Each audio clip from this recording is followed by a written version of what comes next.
Thank you for inviting me to come here. And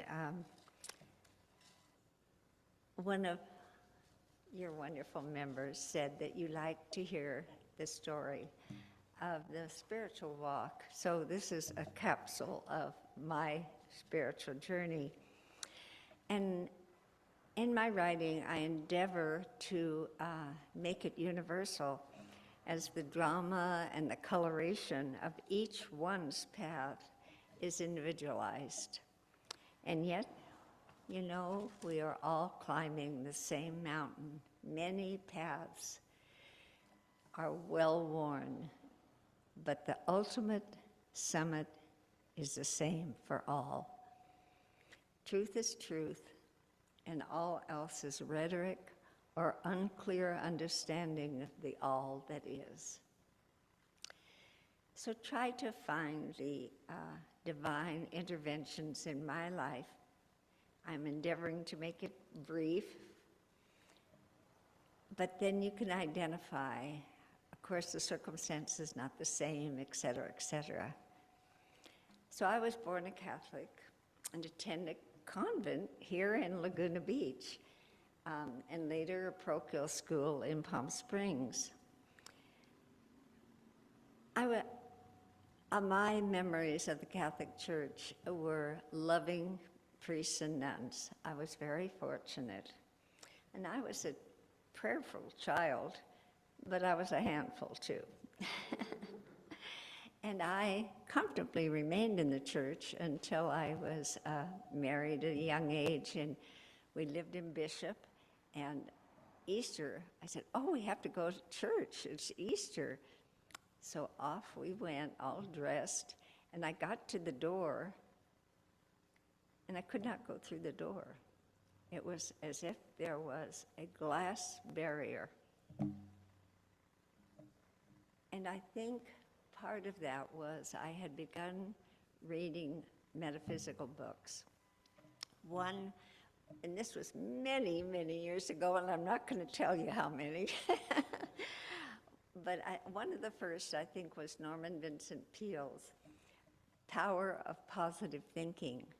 And that was opening my mind. And another one was by Maxwell Maltz, Psycho-Cybernetics, also about the power of the mind. Since early childhood, I was very drawn to angels, and the nuns would give me holy cards and pictures, and I never doubted that they were real. And as a young child, I had a voice, yes, no, and then I realized one day the voice was gone. Another big spiritual impact in my life, and there were many along the way, but because of our time, was in my second marriage. For my own sanity and my daughter's, I joined Al-Anon. And I was sneaking in late and leaving early, hoping no one would see me because I was becoming known then in real estate. My daughter and I went all summer faithfully. I had much to unlearn because of my doctrinal upbringing. My daughter was just a clear, clean slate, and she still lives out of those beautiful principles of the 12-step program, Al-Anon, to this day, and is loved by all. At the time, our family joined a fundamentalist church, and though I was raised a Catholic, we were not encouraged to read the Bible. So I put my Bible under my arm. I was trotting off to every Bible study I could go to. And I'm grateful for those about 12 years because it has served me well the rest of my life. And I know why the fundamentalist church, because it was yes, no, black, white, and it gave me structure in an insane alcoholic marriage. My husband gave me a bicycle for Christmas, and my daughter and I were out riding shortly thereafter, and she was teaching me the rules of bike riding had been many years. Backstory. The Christmas before, and we took over Christmas because my mother couldn't do it anymore, and I was walking through the house, and it was wonderful, and I heard this voice, and I do not hear a lot of voices. "This is your last Christmas." I went, "What?" I went in the kitchen. I said, "Bill, may I have a glass of wine, please?" Back to the bike ride. We were in what was then Laguna Federal Savings parking lot, now Wells Fargo. And I looked, and there were no cars, and I pushed out, and a car was parked right here and went like this, accelerating, and there was no way they could stop or I could stop. And I just surrendered. I looked up and I said, "Well, Father, here I come. Now I'll understand some things I've always wondered about." My daughter afterwards told me that I looked like a rag doll. I had let go of the bike, which would have been really worse than it was if it was the bike and me, and pardon me. Anyway,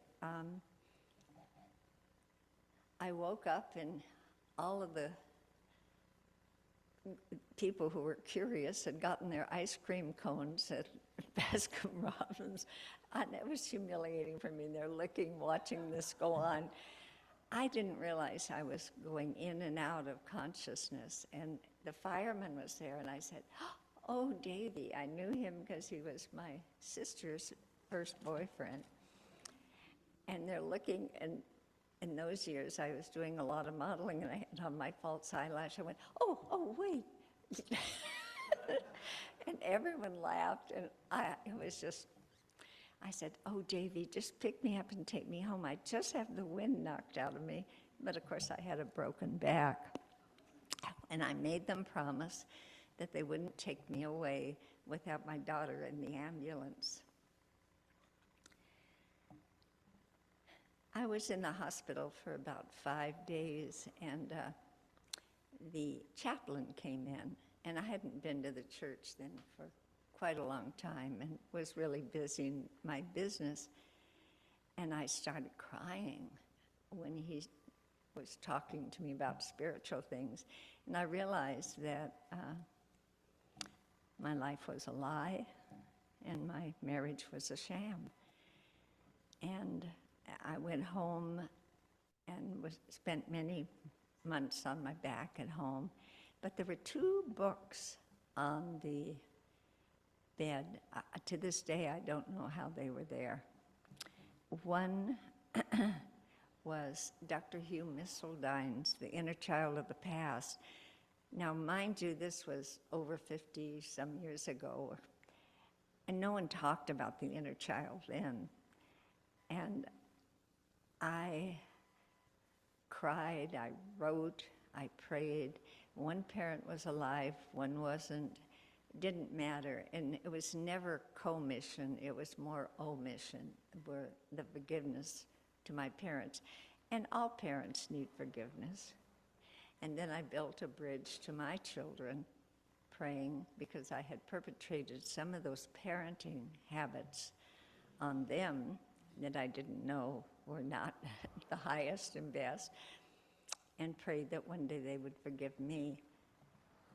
It was very deep work, and I have to say, when I did get out of that bed, I was a different person. The other book was Wayne Dyer's The Erroneous Zone. And I thought, oh gosh, maybe it's about sex and I'll learn something. Of course it wasn't. But there was one sentence in the book that just stopped me dead, and it was, "Where in your life are you immobilized by fear? And where in your life are you immobilized by fear?" And I realized, having opened the escrow company for Laguna Niguel Corporation, the salesman say, "Patty, get your ticket," real estate license. you'd be good at it. And I was afraid that if I didn't pass the test, everyone would know that I was stupid. I had never been fortified in that way. And I know now I'm not stupid by a long shot. So a lot of people would say, oh, what a terrible experience.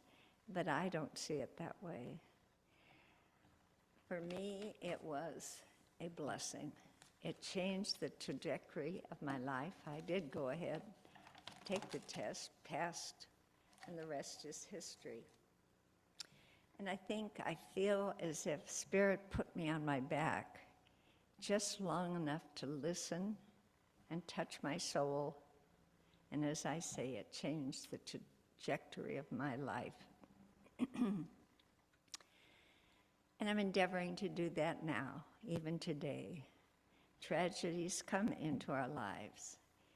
And if we can just believe that our loving presence means all things for good and live out of that ground of being, that can be a shipshape for your spiritual life. And I'm working on it because just 9 weeks ago today, I was coming back from the Festival of Art, tired, and my toe got caught in the hem of my flared pants. And as I was stepping off a curb and onto the asphalt, I thought my head was cracked open. So I'm still working with that concussion, and I'm looking for the good in it, and I'm beginning to see a lot of things that have come up in this time of not being able to dash about so much. So during those years of real estate and going to Al-Anon, I began studying with the Church of Religious Science, which is now the Centers for Spiritual Living, and studied Dr. Ernest Holmes' textbook. And I took Science of Mind 1, 2, and 3, and then about 18 months of practitioner. And at that time, I had also signed up for Dr. Jean Houston's Mystery School, which was a huge opening into creativity and wonderful people. And the rest of the class went on to start their ministerial studies. And every time I thought about it, my stomach would go, and I thought, I do not want to be a minister. I can't think of anything worse than being a pastor of a church. But anyway, when I finished with Dr. Houston, which was just a month or two later, I called Dr. Jane Claypool and said it was too late for me to sign up, hoping she'd say yes. And she said, oh, no, Patty, we'd love to have you. So I wrote my check and started studying. Snarky, I was not happy about it. But I felt that what I call it, the divine elbow, was so persistent that there was a purpose. And now I know. There is not a day of my life, and I took my oath very seriously, that I am not ministering to someone in some way. And it has given my life another form of structure. So I was a staff minister, speaker, and so forth.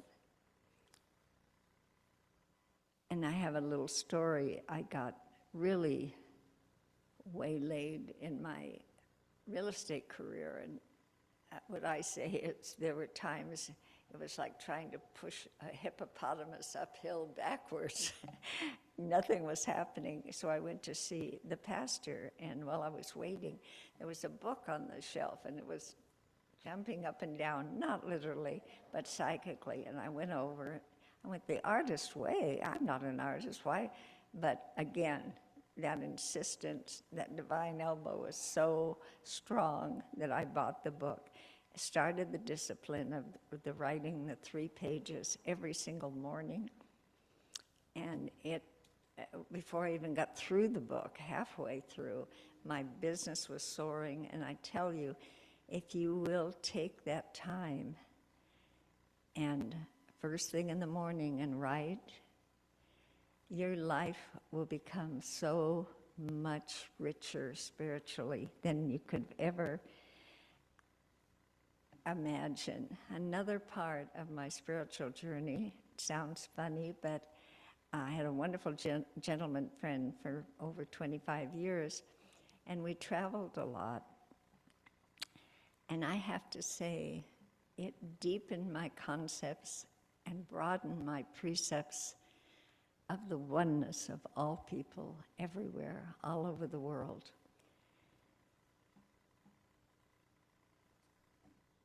Irrespective of their